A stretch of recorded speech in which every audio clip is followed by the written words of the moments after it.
You go from a wedding to therapy. That kind of makes sense. Ladies and gentlemen.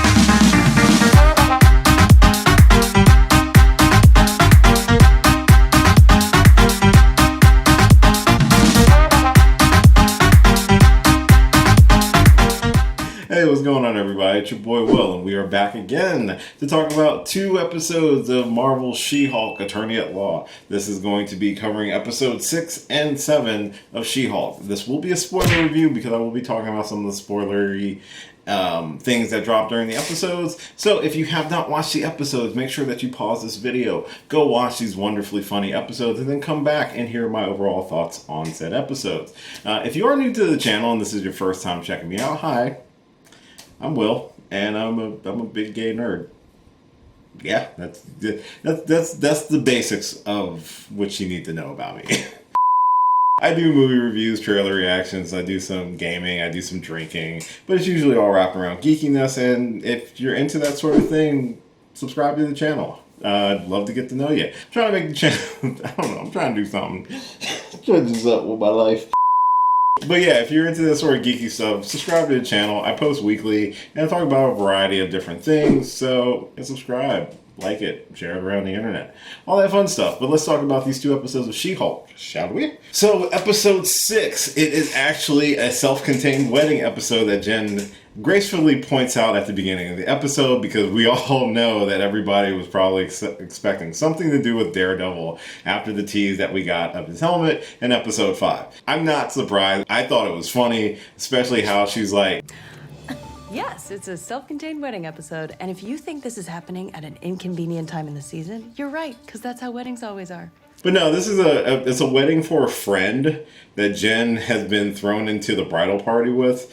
And so it's kind of coming at a very awkward time for her, because remember, in the previous episode, she had to defend herself for using the rights to the name She-Hulk, and kind of got character assassinated by some of the guys that she dated, who had nothing to do with Jen. So Jen shows up as She-Hulk, to the dismay of the bride, who felt like it was being pulled away from her big day, which this bride is just Bridezilla. We won't really go into too much about it, but the biggest talking points of this episode are basically Jen sort of having a good time just as Jen, because it's just Jen in this episode, except for 1 or 2 times when she transforms into She-Hulk. But we also get the introduction of Josh. More about Josh and his advances in the next episode. But Josh is someone who shows interest in Jen and kind of catches her at a very vulnerable time when she's just really trying to have fun. And I love Tatiana Maslany's performance in this episode, because she just kind of cuts loose as Jen.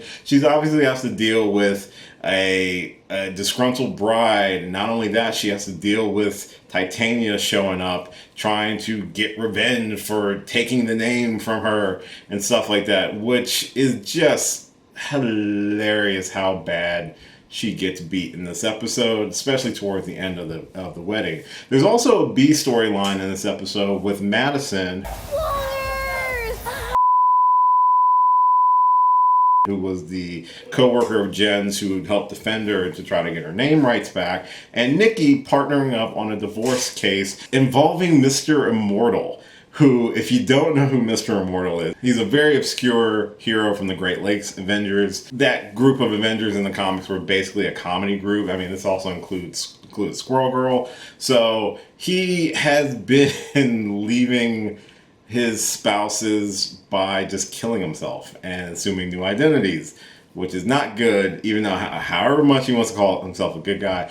But the important thing from this episode, besides the nice little interactions and sort of team building moment between Madison and Nikki, is that we get introduced to Intelligentsia. I think I said that wrong, but it's like a dark web website where one of his exes discovered his powers and informed all the other people that had been wronged by him. But this is sadly not reserved just for the realm of fantasy. It's definitely a reflection of some of the more darker and trolly sides of social media and stuff like that, and Reddit and other sort of, posting sites where people were posting really negative things about She-Hulk, talking about canceling her, talking about killing her.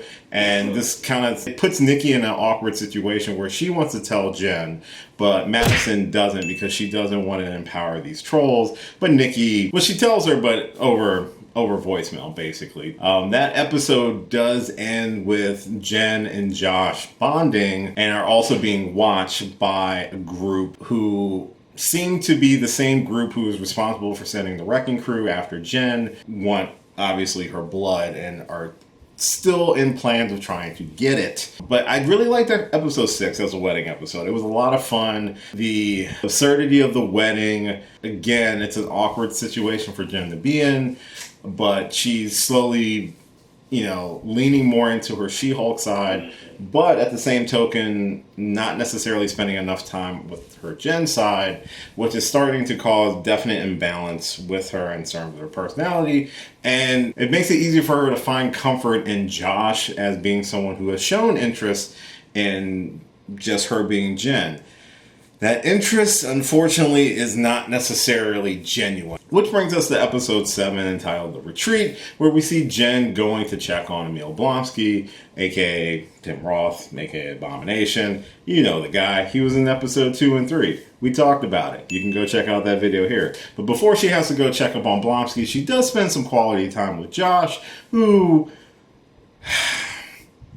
It's too good to be true, and unfortunately, it is too good to be true, but we'll jump back to why it's too good to be true. After a few dates, Josh kind of ghosts her, which sends Jen down kind of a spiral in terms of finding a guy who seemed interested. And one night of coitus led to him ghosting and just ditching. Why? We'll tell you why in just a little bit. But before we tell you why, Jen has to go check on Blonsky at his retreat because his inhibitor bracelet is malfunctioning, and goes there with the parole officer. Everything's okay, but Jen's car kind of gets wrecked when 2 of his counseling members, Man Bull and El Aguilera, if I'm saying it correctly, decide to get into a little bit of scuffle, damaging her car, so she has to hang out for a while. And we get a really cool sort of breakthrough moment through therapy with Jen kind of not really overseeing, but being involved in this group counseling session involving some other reformed, I guess villains. I mean, most of them just seem like people who just are confused about who they are. Like, there's a pseudo-vampire who thinks he's a vampire, but may or may not actually be a vampire. There's Porcupine Man, who doesn't want to remove his outfit, which is more so kind of a trust issue thing, of learning to open up and be vulnerable. And of course, Man Bull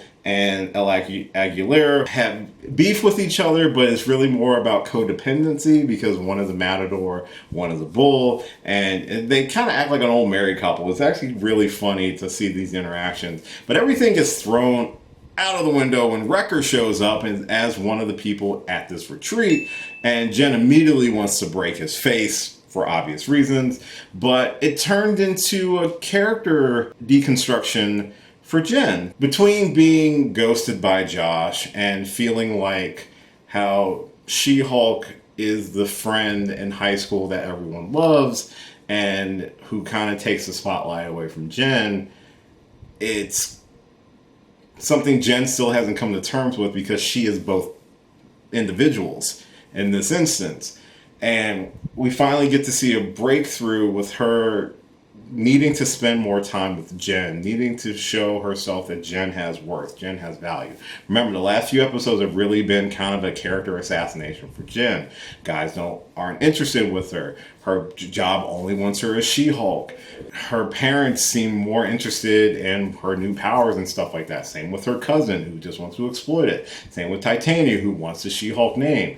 It's never been really about Jen. So it's interesting to have the previous episode really focus on Jen being in this state of trying to learn to live with herself, but having supposedly someone interested drop off the face of the earth really sends her down this sort of spiral that luckily Blonsky and the rest of the crew at this retreat are really able to help her break down those barriers and really start to look at herself and see the worth in herself, and which should send her down a more constructive path of getting that balance of balancing having this persona as She-Hulk and Jen and merging them into like one beautiful sort of beautiful being, which I think is really, really sweet. And like a lot of people I've seen online talk about how the series doesn't know what it is or something like that. Well, it's not necessarily a regular superhero show. It's really not. It's not about her powers.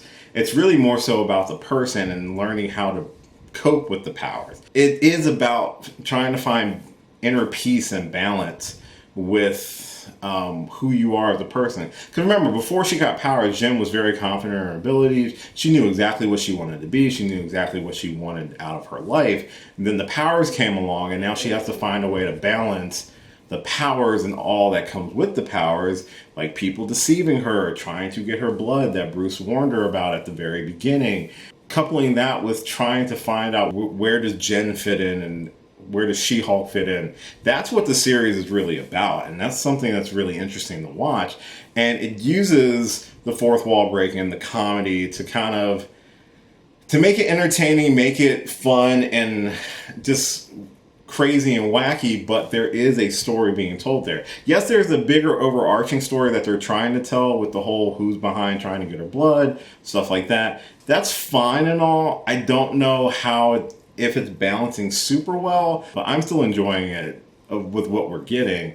But those two aspects of the storytelling, being a case-by-case episode thing or being one overarching story, that's something the series is playing with, and it's finding success in varying degrees, if that makes sense what I'm saying. But through that breakthrough, they're able to really kind of help Jen focus on herself, really allow her to relax and stuff like that, which I think is really, really a big moment for her. And it allowed her to just forget about Josh, forget about being ghosted and stuff like that, and really focus on herself. And that's something that these guys really did a good job to help her try to find that, or at least begin that path of peace and healing and stuff. And it's interesting for the group of people there, including Wrecker, who is kind of one of the people responsible for some of the guards having to be up. So I find that very interesting. So that's kind of how the episode ends. She gets a tow. She's able to get back home. But then it jumps back 3 days prior with what happened with Josh. And like I thought immediately when Josh first showed up, I had a hint of hope that he wasn't an asshole, but apparently he was. But yeah, he was able to swipe some of her blood for whoever, the person who seems to want the blood for themselves. They were able to get it. So we do have some theories about who is behind the hulking persona. A friend of mine originally put forth an idea to me during one of our conversations that it could actually be the leader, played by Timothy Blake Nelson from the Incredible Hulk movie, coming back in this series to portray the leader, because obviously the leader has always wanted some of the Hulk's blood. It makes sense for their character, and it would go with the trend of really bringing in more and more people from that original Incredible Hulk series back into the fold, into the MCU, which makes even more sense after D23, because when they announced Captain America New World Order, it was announced that the leader, Timothy Blake Nelson, was also going to be the villain of Captain America New World Order, starring Anthony Mackie. So that comes out in 2024. So it kind of makes sense if they're going to reintroduce the leader, and if he has some of Jen's blood, which obviously is more potent and has the ability to synthesize and react with gamma radiation more than Bruce's blood ever did, it would make sense that somebody would want that sort of ability, and he just seems like the most prime candidate for that. I think there are 2 more episodes left of the series. Now that we know that this is what happened, and most likely Jen's going to discover that, she's probably going to need a little bit of help trying to track it down. This is, hypothetically speaking, where we're going to see Matt Murdock enter the fold, and we're going to get our Daredevil She-Hulk team up in order to maybe try to recover the blood sample and prevent whatever this is from happening. I'm sure Titania is going to make a reappearance before the finale as well. We still have at least 2 episodes left, at least season 1. Not sure if we're going to get a season 2 yet. I'd love a season 2, but I believe there's also a rumor that She-Hulk is going to appear in Captain America New World Order. So that would even lead more credence to the fact that the leader is probably the one who's going after the blood. But yeah, those were the latest 2 episodes of She-Hulk. I really enjoyed the wedding episode. I thought the misdirection for not having Daredevil in it and just making it a really fun wedding episode, I thought that was great. The series seems like it has these one-off stories and that things don't connect, but when you really kind of look at it and you look at how they're handling Jen's story and how this whole journey of the first season is about Jen learning to balance the powers and being She-Hulk, but still not lose who she is and try to find a way to bring them both together to be one being. That's the whole theme of the first season in my eyes, and that's why I think it's working so well. The added layer of a B storyline with some of the other people at GLK&H is a lot of fun. Introductions of new characters like Luke, the tailor, having Pug, I remembered his name, having Pug, Nikki, Madison. Is it Matt? No, Madison was the other girl. God, what is her name again? Mallory. Having Mallory and Nikki sort of partner up. That's a lot of fun. So maybe she will stick with GLK&H. I really like this new role that we've got with Blonsky and running this retreat. You know, this show is probably one of the only MCU properties I can think of that has this ability now to really bring in obscure characters and references. I'm like, we had Mr. Immortal, we have Man-Bull, we have Porcupine Man. I'm saying Porcupine Man, it might just be Porcupine. If they do a season 2, I would love them to finally introduce Squirrel Girl. I think that would be a fun way of introducing her into the MCU and it not feel awkward or not feel weird or not throw a bunch of people into a tizzy that don't need to be thrown into a tizzy. Yeah, it's a fun series. That's one of the things I really like about it. It's just fun. With the storyline with, you know, someone after her blood and stuff like that, that's normal superhero 101 when it comes to the MCU. Someone trying to replicate your powers and blah, blah, blah, blah, blah.